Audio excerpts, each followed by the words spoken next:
Good morning, fifth grade scientists. So, today we're going to begin the next unit, which is called the Earth System.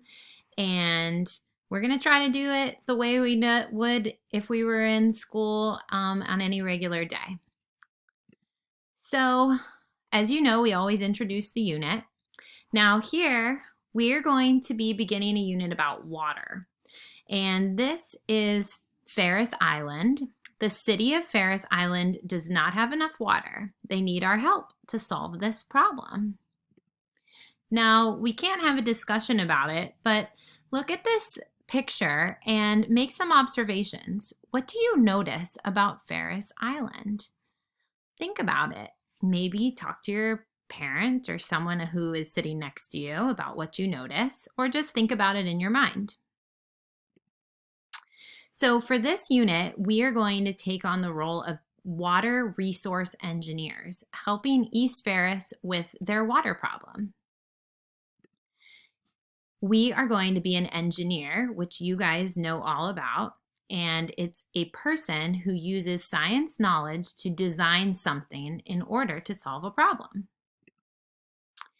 Two water resource engineers from Mayor McKnight, East Ferris City Hall. Subject, water shortage in East Ferris.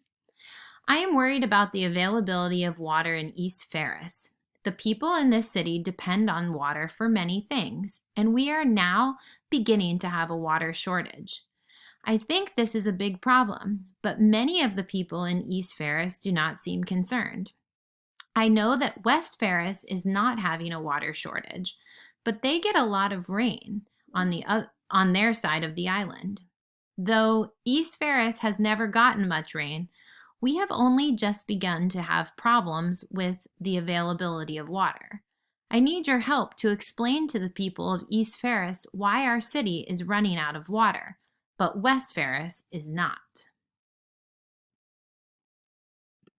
Our unit question: what can determine how much water is available for human use?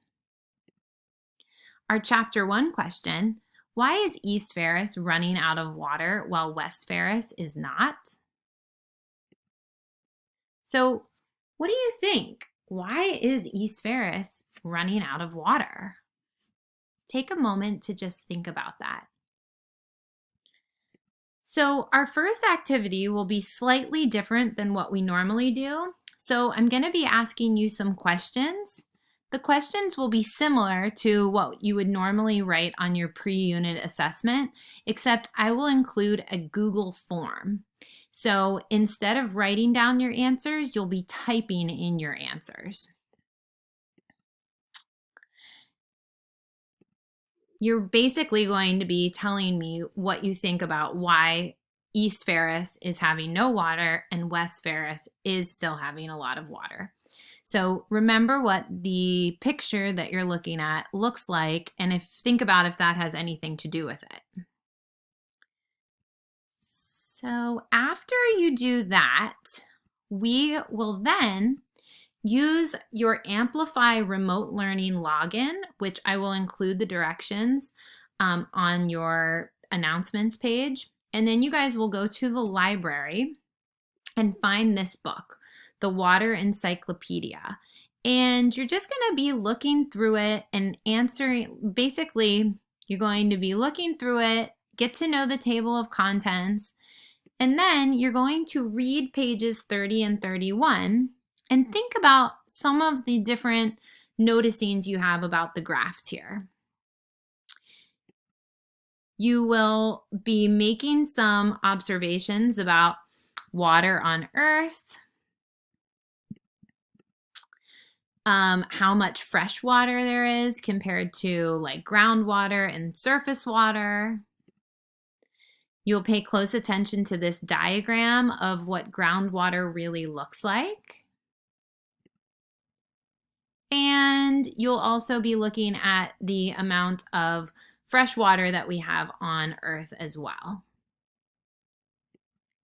After that, I want you guys to think about how would you place these different bodies of water in order from the amount that you would how much of the water there is. So, like, which one has the most amount of water on planet Earth and which one is the least amount of water on planet Earth. Just think about that.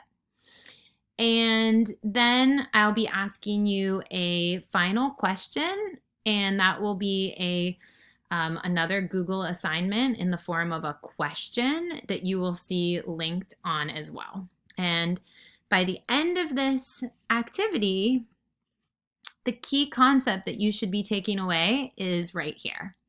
Almost all of Earth's water is salt water in the ocean. The limited amount of fresh water is mostly in glaciers and groundwater. Have a good day, follow the directions, and if you have any questions, feel free to email me.